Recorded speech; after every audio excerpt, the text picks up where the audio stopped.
Selamat pagi bagi para dewan juri dan hadirin sekalian. Saya Syusanti dari tim pemerintah menyetujui mosi di mana Bank Sentral harus menetapkan batas pengeluaran pemerintah. Namun sebelumnya ada baiknya kita mengerti terlebih dahulu apa itu Bank Sentral. Bank Sentral adalah suatu badan internasional yang mengatur tentang perekonomian atau keuangan dunia. Bank Sentral juga yang meminjamkan uang ke negara-negara yang membutuhkan.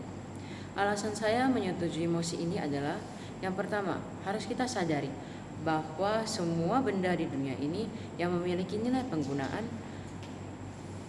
memiliki tidak abadi atau suatu saat pasti akan habis. Ini tentunya berlaku juga kepada uang. Dan oleh karena itu, kami percaya uang yang ada di bank sentral itu adalah terbatas. Dan apabila penggunaannya tidak dibatasi, suatu saat akan menjadi masalah. Masalahnya yaitu bank sentral tidak lagi dapat memiliki kontrol atas perekonomian dunia. Padahal bank sentral memiliki kewajiban untuk mengatur perputaran ekonomi dunia. Yang kedua, negara itu bersifat individualistis, yang berarti negara itu mementingkan kelangsungan hidupnya terlebih dahulu dibandingkan negara lain. Juga yang seperti yang kita ketahui, di era globalisasi ini persaingan ekonomi semakin ketat dan para petinggi negara berlomba-lomba untuk bersaing menjadi negara yang lebih maju. Dan tentunya ini tidak dapat dilakukan hanya dengan menggunakan keuangan dari negara itu, melainkan negara harus mendapatkan bantuan dari bank sentral.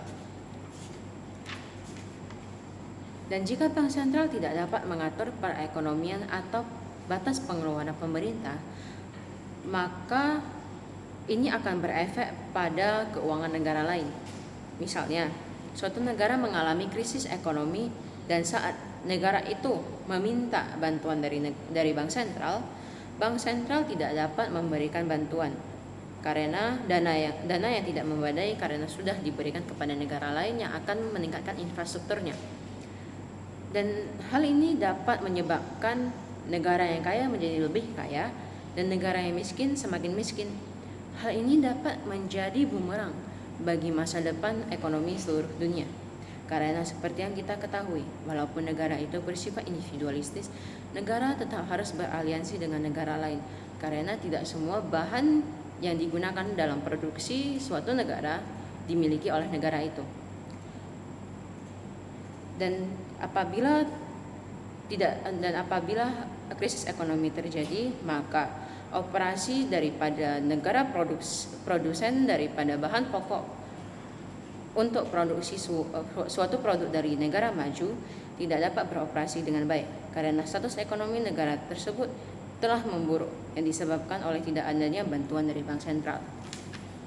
Yang ketiga, problematika yang sering dijumpai yaitu banyak negara yang dalam ekspansi industrinya ataupun infrastrukturnya melakukannya secara besar-besaran tanpa memikirkan pinjaman yang mereka lakukan di bank sentral dan juga pengeluaran yang mereka lakukan. Pengeluaran tersebut dapat mencapai triliunan serta biliaran rupiah dan dalam praktik tersebut banyak laporan keuangan yang tidak tercatat ditambah lagi dengan praktik penggelapan uang dan korupsi. Hal ini sering dilakukan atau sering terjadi di negara berkembang. Negara berkembang sendiri banyak yang berambisi untuk menjadi negara maju, tapi tidak memikirkan kualitas sumber daya manusianya serta tidak memikirkan konsekuensi ke depannya.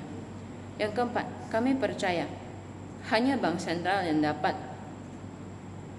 membatasi pengeluaran suatu negara. Kemampuan eksklusif yang dimiliki bank sentral untuk mengatur dan mengawasi keuangan yang menjadikan hal ini dapat dilakukan oleh bank sentral. Dikarenakan banyak negara-negara yang meminjam uang tersebut melalui bank sentral dan bank sentral memiliki hak untuk memberikan batasan terhadap pengeluaran suatu negara. Misalnya, menetapkan batasan pinjaman sesuai dengan pengeluaran mereka. Dan bank sentral juga dapat meminta laporan keuangan suatu negara supaya bank sentral dapat melakukan perhitungan terhadap batas pengeluaran negara itu. Dan apa yang akan terjadi apabila negara itu dalam pengeluaran uangnya dibatasi? Mereka akan lebih berhati-hati dalam pembuatan keputusan ataupun ataupun tujuan yang akan mereka kejar. Mereka akan lebih berhati-hati dalam mengatur keuangan dan juga efektif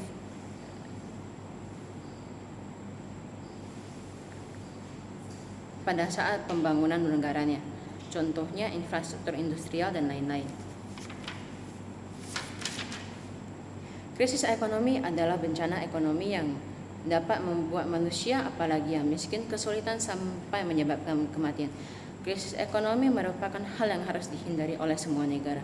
Itulah sebabnya kami sebagai tim pemerintah percaya bahwa Bank Sentral harus menetapkan batas pengeluaran pemerintah. Sekian dari saya, terima kasih.